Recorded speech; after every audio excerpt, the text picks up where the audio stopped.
Leslie Calvin, Les Brown, the greatest motivational speaker on earth, encourages us to start working on something which determines the purpose of our life. Continue hearing his life-changing words. See, most of us go through life living a lie.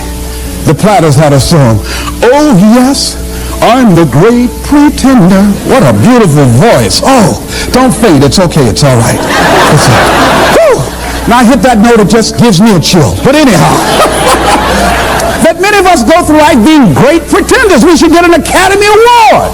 Pretending that we're happy, pretending that we're content, pretending that everything's happy and gay and carried away.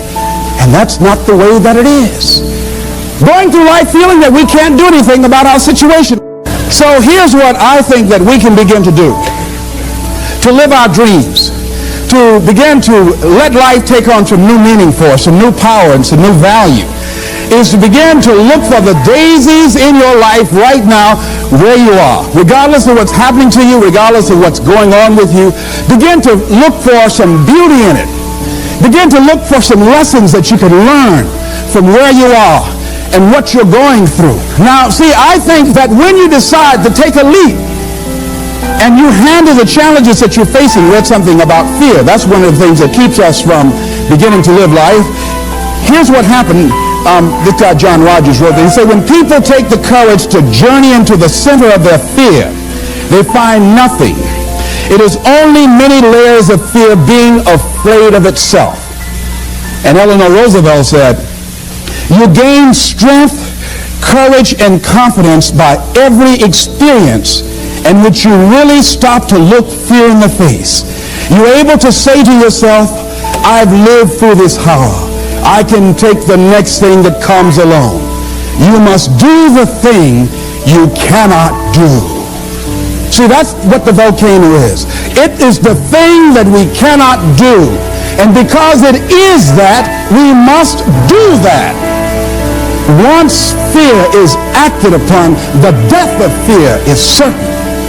So what volcano you have in your life? Let me ask you some questions here. If you had 6 months to live, what would you do differently with your life? What would you do differently? Would you be worried about things that you're worried about right now?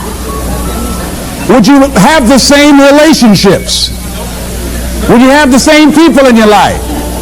I was sitting on the House of the Ohio legislative floor. I'd just been elected for the 3rd time as a chairman of the Human Resource Committee. Powerful, prestigious position. And I was reading a book on how to manage your time in your life, and it talked about what are your long-range goals 2 to 3 years from now, what are your short-range goals, 6 months goals, and then it said, if you have 3 months to live, what would you spend your time doing? So I wrote down I would spend my time, one thing, I would resign from the legislature, I would go and back to Miami, and I would buy my mother home, something I'd promised myself that I was going to do, and I had continued to procrastinate and put all kind of reasons why I couldn't do it. And, I wanted to make sure that she was financially secure, my children would be financially secure. And I would do lectures, and I would go around talking to people and working with kids. That's what I said I would do. Then it turned to the next page and it said, for all you know, you don't have 3 months to live. You might die today. So whatever you wrote on the last page, you want to spend as much of your time doing that today. So I looked at Mr. Vern Rife, the Speaker of the Ohio Legislature, and I said to the guy on my right, State Representative Mike Stenziano out of the Ohio State District, I said, Stenzi, 25 years from now, who would care what legislation we passed? He said, nobody would care 1 year from now. Now here's what was happening with me. I came to the Ohio legislature with great expectations. There are things I wanted to do. I wanted to make a change in society. I wanted to make an impact. But I was just disillusioned after being there for a while. I introduced some legislation that I'd worked months to get this legislation passed, got it out of subcommittee, voted to the major committee, and then went from there to the reference committee, and then they introduced it on the Ohio legislative floor. And this legislation was designed to provide protection for senior citizens and poor people who bought money orders. People buy money orders thinking that it's cash. But what they did not know that there's no bond or insurance security in the event that the money order company files bankruptcy. And so this company filed bankruptcy and just left a lot of people just holding worthless paper. So I wanted to introduce some legislation so that senior citizens would not be victims of this anymore. After months of hard work, after introducing the bill and having the votes lined up, guy raises his hand, Mr. Speaker. Mr. White said, yes. He said, I'd like to introduce the amendment for Mr. Brown's bill. He said, we will hear the amendment. He said, I'd like to amend it and change the word shall to may. I said, excuse me, Mr. Speaker, may I speak, please? Yes. I said, ladies and gentlemen of the higher legislature, this legislation is not something we wanted to make it optional to provide protection for Ohioans and senior citizens. We want to make it mandatory. And then this guy said, no, Mr. Speaker, I just think that he's taking it a little too far. This is an honorable gesture on behalf of the state, but he's taking it too far. Let's make it optional and leave it up to the goodwill of these money order companies to provide for the protection. Let's have the vote. And they had the votes. And I lost. And I said, oh, wait. This is not why I came here. And then all of a sudden, this job that at one point had meaning to me and value, it no longer had that for me.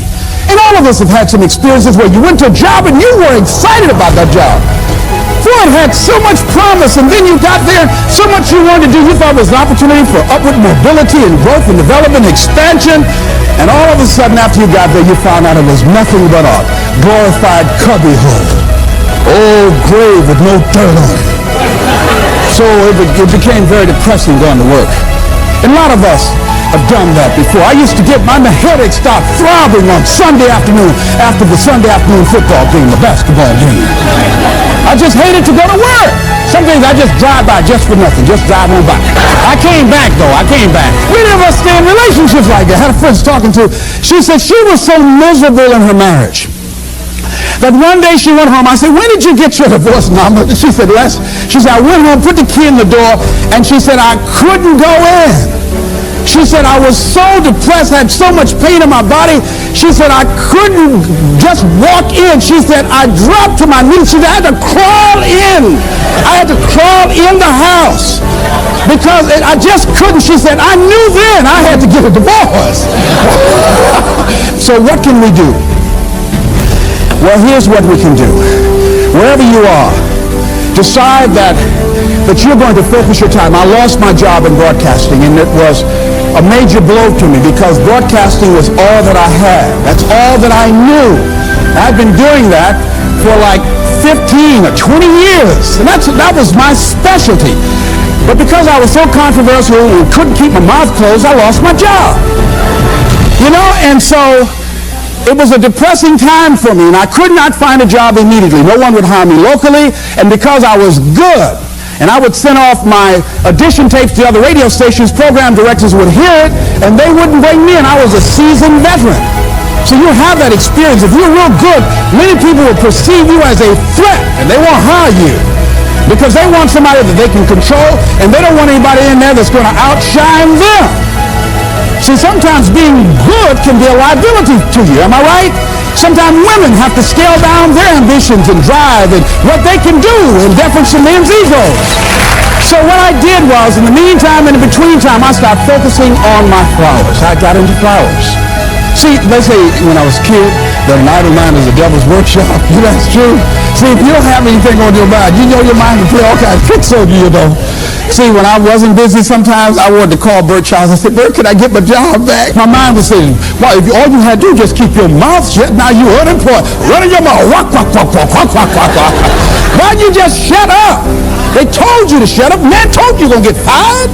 No, you had to keep on talking. Oh, ego. Now you're unemployed. Won't nobody hire you because your mouth too big. Stop beating myself up. Why not shut up? Boy, you're right. You know, you ever talk to yourself? Raise your hand. You know what I'm talking about? You ever talk to yourself? So I just kept busy. I started working on flowers. I got really into flowers. I knew my flowers had names for my flowers. Grow real good. I talked to them. Hello, how are you today? Oh, you're beautiful. I want you to rise. People would bring their flowers over to me. Were dying and wilting. I would speak to them and say, rise. Those flowers straighten up like that. That was phenomenal, all right? Then the other thing is I did a lot of volunteer work. I'd go to the hospital and I'd read the Bible to people.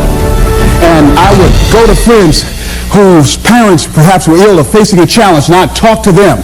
I became involved in all kind of community volunteerism. So I'm saying that if you're going through a challenge, not that you've been laid off, but the universe has given you an opportunity to find your real true making on the planet, then use that time wisely. Volunteer, give yourself away. My high school teacher, Charles L. Williams, said something I love. He said, love and happiness are like perfumes. You can't sprinkle it on others without getting a few drops on yourself. Isn't that beautiful? See, what you give is what? What you get. All right, repeat after me, please. I'm going to give my life away.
I feel like I'm losing my mind. Is everybody in the world blind? Please, Lord, give me a sign, a sign. I feel like I'm losing my mind. Is everybody in the world blind? Please, Lord, give me a sign, a sign. I wanna be the greatest. Everybody on the fake shit. I look around and feel like everybody is the fakest. I make this every day and I'm impatient, hoping one day I blow up from the basement. Statement, the top is so vacant. I don't hear shit that I think is amazing. Waiting for my day when I'm playing sold out shows for 1,000 faces. Hey, give me that crown, get in my way and to be put down. It ain't your place, all this my town. If I want that shit, then I'll get it right now. I'm losing it, the noose it fits. I'm losing shit, a stupid myth. You choose to live or choose to dip. You choose to fight or lose your grip and lose a gift. I feel like I'm losing my mind. Is everybody in the world blind?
I feel like I'm losing my mind. Is everybody in the world blind?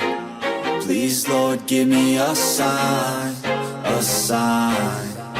I feel like I'm losing my mind. Is everybody in the world blind? Please, Lord, give me a sign, a sign. I wanna be the greatest. Everybody on the fake shit. I look around and feel like everybody is the fakest. I make this every day and I'm impatient, hoping one day I blow up from the basement. Statement, the top is so vacant. I don't hear shit that I think is amazing. Waiting for my day when I'm playing sold out shows for 1,000 faces. Hey, give me that crown, get in my way and to be put down. It ain't your place, all this my town. If I want that shit, then I'll get it right now. I'm losing it, the noose it fits. I'm losing shit, a stupid myth. You choose to live or choose to dip. You choose to fight or lose your grip and lose a gift. I feel like I'm losing my mind. Is everybody in the world blind? Please, Lord, give me a sign, a sign. I feel like I'm losing my mind. Is everybody in the world blind? Please, Lord, give me a sign, a sign. Yeah. There's no mercy in this world, just hunger-thirsty persons in different versions. Each new update, that shit worsens. Why? Pull back the curtain and you'll see the different vermin. We all have different burdens that all seem to cause disturbance. Yo, so do me a favor, don't treat me like a neighbor. Don't need the different flavors of your problems just to savor.